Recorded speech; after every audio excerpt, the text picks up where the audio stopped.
Welcome back. Next మరో caller రోజా రాణి గారు line లో ఉన్నారు. హలో హలో, గుడ్ ఆఫ్టర్నూన్ అండి, చెప్పండి. ఎల్ఐసి మనీ ప్లస్ పాలసీ తీసుకున్నామండి మేము 2007లో. ఓకే, 10,000 లెక్కన 4 పాలసీలు కట్టామండి. ఇప్పుడు 4 సార్లు 4 పదులు తీసుకోవచ్చంటారా? అది ఎట్లా ఉంది అసలు ఇప్పుడు? అంటే అది యూలిపా అండి? అవునండి. ఓకే, ఏజెంట్ ఏం చెప్పారండి మీకు? 3 సంవత్సరాల తర్వాత డబుల్ వస్తుందని చెప్పారండి మాతోటి. డబుల్ వస్తుందని చెప్పారండి? అవునండి. ఓకే అండి, శేషి గారు మీరేం చెప్తారా? అంటే ఇక్కడ 3 సంవత్సరాలు డబ్బులు అనేది ఇవన్నీ కూడా ఏంటంటే గ్యారంటీ లేని విషయాలండి. ఇది market subject to market risk అనేది ఉంటుంది. మీరు 2007లో అంటే మీరు పీక్ లెవెల్లో మీరు ఇన్వెస్ట్ చేసినట్టున్నారు. అప్పటి నుంచి మార్కెట్ బాగా పడడం జరిగింది. అయితే ఇప్పుడే మార్కెట్ లో కొంత అప్ ట్రెండ్కి వచ్చాయి. కాబట్టి మీరు కొన్ని రోజులు వెయిట్ చేయండి. కొన్ని రోజులు వెయిట్ చేస్తే మళ్ళీ ఎప్పుడైతే ఇండెక్స్ ఫర్దర్ గా ఇక్కడ నుంచి పెరుగుతుందో అప్పుడు మీకు కొంత ప్రాఫిట్ లోకి రావడానికి ఛాన్సెస్ ఉంటాయి. ఏదైనా నా ఉద్దేశం ప్రకారం ఇప్పుడు కూడా మీరు పెద్దగా ఏమి ప్రాఫిట్ లో ఉండరండి. దీన్ని కంటిన్యూ చేయండి. ఇంకా 1 year 1.5 year కంటిన్యూ చేసి మీరు ఒకసారి మీరు ఎగ్జిట్ కమ్మని చెప్తానండి. సో రోజారాణి గారి డబ్బులు ఇస్తాయి ఇవన్నీ ఒట్టి మాట్లాడండి, అవన్నీ కుదరని పనులు. అలాగే ఈ యూలిప్ స్కీమ్లు అన్నిటి మీద ఒక రోజు స్పెషల్ ప్రోగ్రామ్ చేయడానికి కూడా ప్లాన్ చేస్తున్నాం. సో మీరు తప్పకుండా అవన్నీ అది మిస్ అవ్వకుండా చూడండి. నెక్స్ట్ మరో కాలర్ లైన్ లో ఉన్నారు. హలో హలో హలో, చెప్పండి. హలో సార్, నేను రాము సార్, కర్నూలు నుంచి. రాము చెప్పండి. సార్, కెనరా బ్యాంక్ తర్వాత ఇంజనీర్స్ ఇండియా అండి. ఓకే అండి, తీసుకున్నారా మీరు? తీసుకున్నాను సార్. ఏ ప్రైస్ లో అండి? సార్, ఇంజనీర్స్ ఇండియా ఇదే రేట్ లో అండి, 296, 297 పడింది. ఓకే, తర్వాత కెనరా బ్యాంక్ కూడా 619, 620 లెవెల్ లో పడింది సార్. ఈ మధ్య తీసుకున్నారా? ఎస్ సార్, ఈ రోజే తీసుకున్నారా? ఓకే. కెనరా బ్యాంక్ మటుకు మీరు డెఫినెట్ గా హోల్డ్ చేయండి. లాస్ట్ 1 week మనం చూసాము బ్యాంకింగ్ స్టాక్స్ అన్ని కూడా మంచి కన్సాలిడేషన్ చూసి శుక్రవారం బ్రేక్అవుట్ కనిపించింది. కెనరా బ్యాంక్ ఇవాళ ఏమాత్రం నిలబడితే కనుక నా ఉద్దేశం షార్ట్ టర్మ్ 675, 700 కూడా వెళ్లే అవకాశం క్లియర్ గా కనిపిస్తుంది. అలాగే ఇంజనీర్స్ ఇండియా కూడా చూస్తే ఫండమెంటల్ గా స్ట్రాంగ్ కంపెనీ అండి. లాస్ట్ వీక్ ఒక న్యూస్ కూడా చూసాము, రామగుండం యూరియా ప్లాంట్ లో మేజర్ స్టేక్ తీసుకోవడం కూడా జరిగింది. సో డెఫినెట్ గా ఇంజనీర్స్ ఇండియా కూడా హోల్డ్ చేయండి. టెక్నికల్ గా మటుకు కొంచెం 370 నుంచి 275 వరకు కొంచెం కరెక్షన్ వచ్చి ఇప్పుడే కొంచెం మైనర్ అప్ ట్రెండ్ లోకి ప్రవేశిస్తుంది. ఫండమెంటల్ గా స్ట్రాంగ్ ఉందండి. టెక్నికల్ సైడ్ వేస్ ట్రెండ్ లో వెళ్లే అవకాశం కనిపిస్తుంది ఇంజనీర్స్ ఇండియా, కానీ ప్రస్తుతం 2 హోల్డ్ చేయండి. ఓకే, నెక్స్ట్ కాలర్ ఒంగోలు నుంచి శ్రీనివాస్ లైన్ లో ఉన్నారు. హలో నమస్తే, చెప్పండి. నాసికే టెక్నాలజీస్ మేము ఒక 6 months బ్యాక్ 35 రూపీస్ లో తీసుకున్నామండి.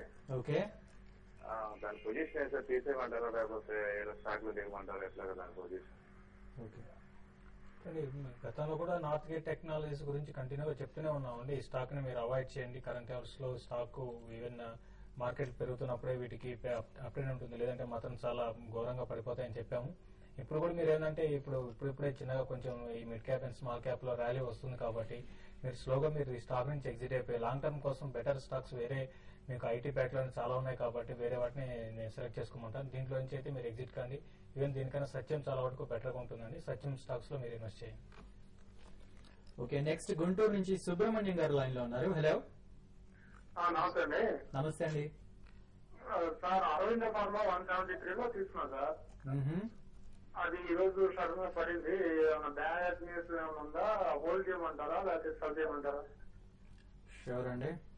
అరవింద ఫార్మా డెఫినెట్ గా మీరు హోల్డ్ చేయండి. ఈ రోజు బ్యాడ్ న్యూస్ లేదండి. 1 week బ్యాక్ యూఎస్ లో అప్రూవల్ లో కొంచెం నెగటివ్ గా రెస్పాన్స్ రావడంతో కొంచెం పెరగడం జరిగింది. కాబట్టి మొన్న 2 రోజుల క్రితం కూడా ఇంకొక న్యూస్ రావడం జరిగింది, ఎఫ్డీఐ అప్రూవల్ యూఎస్ లో ఫ్రెష్ గా రావడంతో.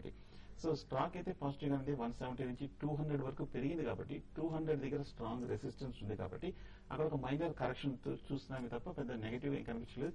ప్రస్తుతానికి అరవింద హోల్డ్ చేయండి మీరు. నెక్స్ట్ కరీంనగర్ నుంచి అహ్మద్ లైన్ లో ఉన్నారు. హలో హలో, నమస్కారం సార్. నమస్తే అండి. సార్ నమస్కారం సార్. శేషు గారైనా సార్, సుందరరావు గారైనా నమస్కారం సార్. నమస్కారం సార్, నేను ఒక 25,000 పెట్టుబడి పెట్టాలనుకున్నాను సార్ షేర్లలో. పెట్టాలనుకుంటున్నారా? షేర్లలో పెడితే బాగుంటుంది. ఒక 2 స్టాక్స్ మంచిగా చెప్పండి. ఓకే, పెట్టాను. అంటే ఎంతకాలం కోసం అండి? ఎంతకాలం అంటే సార్, ఒక 6 months అయినా పర్వాలేదు, అంతైనా దానికంటే ఎక్కువైనా పర్వాలేదు సార్. ఓకే అండి, ఇప్పుడు మీరు ఈ కరెంట్ లెవెల్స్ లో మీరు స్టాక్ లో ఇన్వెస్ట్ చేయడం అనేది మంచిదండి. ఎందుకంటే మార్కెట్స్ కూడా బాగా కరెక్ట్ అయిన తర్వాత ఇప్పుడే అప్ ట్రెండ్కి వస్తున్నాయి. కాబట్టి మీరు విజయ బ్యాంక్ ఒకటి అరౌండ్ 76, 77 ఆ రేంజ్ లో ఉందండి, దాన్ని మీరు బై చేయండి. ఒక 1 year కానీ అట్లా ఆగితే మీకు 120 దాకా స్టాక్ పెరగచ్చు. తర్వాత బ్యాంకింగ్ లో విజయ బ్యాంక్, తర్వాత ఫార్మా కంపెనీలో జేబీ ఫార్మా ఒకటి ఉందండి, 140 రూపీస్ లో ఉంది. దీంట్లో కూడా ఇన్వెస్ట్ చేయండి. ఇది ఫ్యూచర్ లో మళ్ళీ 220 దాకా పెరగడానికి ఛాన్స్ ఉన్నాయి. ఈ 2 స్టాక్స్ నేను రికమెండ్ చేస్తాను. ఓకే, నెక్స్ట్ కిషోర్ లైన్ లో ఉన్నారు. హలో, గుడ్ ఆఫ్టర్నూన్ అండి, చెప్పండి. Yeah, I'm holding 150 shares of ILFS Transport Network. Okay. I have purchased it around 250. Okay. Can I average that or can I skip that stock? Okay అండి. IL&FS construction contracting company అన్నమాట 210 rupees ఉంది. అంటే మీరు కొన్నప్పటి నుంచి కొంచెం 10 to 15 వసూలు పట్టడం జరిగింది. లాస్ట్ ఇయర్ మన పెర్ఫార్మెన్స్ చూసామండి, చాలా స్ట్రాంగ్ గా వచ్చింది ఐఎల్ఎఫ్ఎస్. అలా కాకపోతే టెక్నికల్ గా 370 నుంచి 200 వరకు పెరిగి ఇప్పుడే కొంచెం రీబౌండ్ అయింది. నా ఉద్దేశం మీరు ప్రస్తుతానికైతే మీరు హోల్డ్ చేయండి. యావరేజింగ్ చేయాలనుకుంటే కనుక మీరు ఐవీఆర్సీలో కూడా చూడండి, టెక్నికల్ గా బాగా కన్సాలిడేషన్ అయ్యి ఇప్పుడే కొంచెం అప్ ట్రెండ్ కి బ్రేక్అవుట్ అవుతున్నట్టుగా ఉంది 70 రూపీస్ లో. సో ఐవీఆర్సీ ఇన్ఫ్రా మీరు కన్సిడర్ చేయొచ్చు. ఓకే, రమేష్ గారు కమాడిటీస్ కి సంబంధించి మీరు ఏమైనా రికమెండేషన్ ఇస్తారు? రికమెండేషన్ మనం లాస్ట్ వీక్ నుంచి చెప్పుకుంటున్నాము. కాపర్ వచ్చేసి 439 అబౌవ్ ఉంటే కనుక బై చేసుకోవచ్చు, స్ట్రాంగ్ గా ఉంటుందని చెప్పేసి. ఇట్ మే బి టచ్ 450 దాకా రావడానికి అవకాశాలు ఉన్నాయి. 438 బిలో ఉంటే కనుక కొంచెం వెయిట్ చేయొచ్చు. అదేవిధంగా గోల్డ్ మనం చెప్పుకున్నట్లుగా ఈ వీక్ కన్నా మనం అబ్జర్వ్ చేసినట్లయితే మేజర్ గా data events, economical calendar events కొంచెం ఎక్కువగా ఉన్నాయి. సో కొంచెం కాషియస్ గా ట్రేడ్ చేసుకోవాలి. Home sales and GDP fourth quarter results కూడా ఉన్నాయి. అదేవిధంగా manufacturing data and German manufacturing data కూడా రిలీజ్ ఉంది. సో ఈవెంట్స్ ఈ వీక్ లో ఎక్కువ ఉన్నాయి కాబట్టి కొంచెం కాషియస్ గా ట్రేడ్ చేసుకోవాల్సి ఉంటుంది. ఆయిల్ విషయం వదిలితే జపాన్ లో యూసేజ్ కి కొంత సడలింపు వచ్చే అవకాశం ఉంది కాబట్టి ఆయిల్ ప్రైసెస్ మేబీ కొంచెం ఇంక్రీజ్ అవడానికి అవకాశం ఉంది. సో డిప్స్ లో బై చేసుకుంటే కనుక కొంచెం పాసిబిలిటీ ఉంటుంది. అండ్ జాబ్లెస్ డేటా కూడా కొంచెం these are positive to dollar అనమాట. సో ప్రీషియస్ మెటల్స్ లో గోల్డ్ అండ్ సిల్వర్స్ లో కొంచెం వీక్ గా ఉండే అవకాశం ఉంది. 54,780 అబోవ్ మనం చెప్పుకున్నట్లుగా అబోవ్ ఉంటే కనుక కొంచెం లాంగ్ వెళ్ళొచ్చు. అదేవిధంగా దానికన్నా బిలో ఉంటే కనుక కొంచెం డిప్స్ లో బై చేసుకోవడానికి అవకాశం ఉంది. ఓవరాల్ గా లాంగ్ టర్మ్ గా చూసినట్లయితే మనకి గోల్డ్ అండ్ సిల్వర్ బులిష్ ఉన్నప్పటికీ కొంచెం ఈ వీక్ మాత్రం డేటాని బట్టి చూసినట్లయితే కొంచెం వీక్ అవడానికి అవకాశం ఉన్నట్టు. ఓకే, నెక్స్ట్ కాలర్ మనకి ప్రకాశం డిస్ట్రిక్ట్ నుంచి అనుకుంటాను. రమేష్ గారు లైన్ లో ఉన్నారు. హలో చెప్పండి రమేష్ గారు, అడగండి మీ డౌట్ ఏంటో. సార్, మేము ఆక్రోపెటల్ టెక్నాలజీస్ 110కి బై చేసాము. సార్, మేము ఆక్రోపెటల్ టెక్నాలజీస్ 110 రూపాయలు బై చేసాము. అది ఇప్పుడు హోల్డ్ చేయమంటారా, సెల్ చేయమంటారా? కంటిన్యూస్ గా తగ్గుతా ఉంది. ఇన్ఫాక్ట్ పొద్దున్న కూడా చెప్పడం జరిగింది, అక్రోబెటల్ బాగా వీక్నెస్ గా కనిపిస్తోంది. లాస్ట్ 1 వీక్ గా చూస్తే కనుక 155 నుంచి 70 రూపీస్ వరకు ఇంచుమించు 50% విత్ ఇన్ ఏ వీక్ పడిపోవడం జరిగింది. ఎందుకంటే యూఎస్ లో ఒక 2 మేజర్ కంపెనీస్ అక్వైర్ చేస్తున్నాము అని ఒక న్యూస్ రావడంతో స్టాక్ కొంచెం నెగిటివ్ గా రియాక్ట్ అయింది. ప్రస్తుతానికి మీరు హోల్డ్ చేయండి, 50% హెవీ లాస్ లో ఉంది కాబట్టి. సో టెక్నికల్ గా ఒక రీబౌండ్ వస్తుంది కాబట్టి హైయర్ రేట్ లో తర్వాత ఎగ్జిట్ అయిపోవడం బెటర్ అనిపిస్తుంది. నెక్స్ట్ నల్గొండ నుంచి ఒక కాలర్ యాదయ్య గారు లైన్ లో ఉన్నారు. హలో హలో సార్, చెప్పండి. నమస్తే సార్. చెప్పండి. ఎల్ఐసి ఫిక్స్ చేసాం సార్. ఓకే, ఎల్ఐసి మార్కెట్ లాగా పెట్టించాము, ఫిక్స్ చేయండి. అది 4 లక్షలు పెట్టినాం సార్. 5 ఏళ్ళు 6 ఏళ్ళు అవుతుంది. దానికి ఏం అంటే ఎఫ్డీ చేశారా? ఫిక్స్డ్ లెక్క పెట్టినాం సార్. ఫిక్స్డ్ ఎల్ఐసి నుంచి మార్కెట్ పెట్టింది.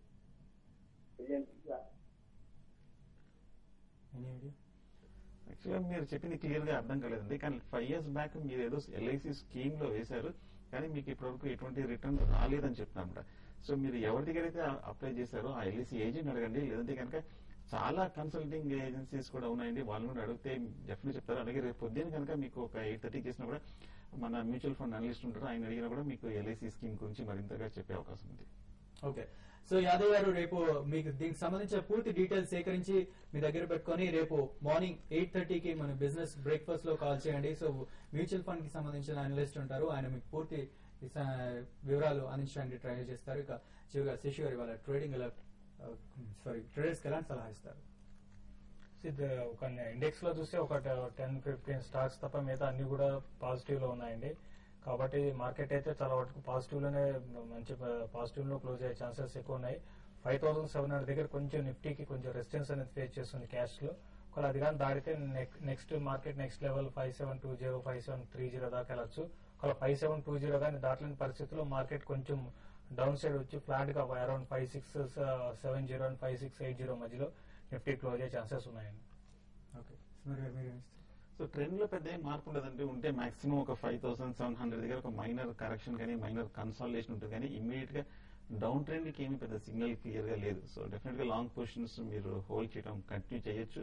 57 పైన కనుక వాళ్ళు క్లోజ్ అయితే ఫర్దర్ అప్ ట్రెండ్ రేపు కూడా మనం చూడొచ్చు. Okay thank you very much అండి. ఇక ఇది వాళ్ళ business breakfast session. Business lunch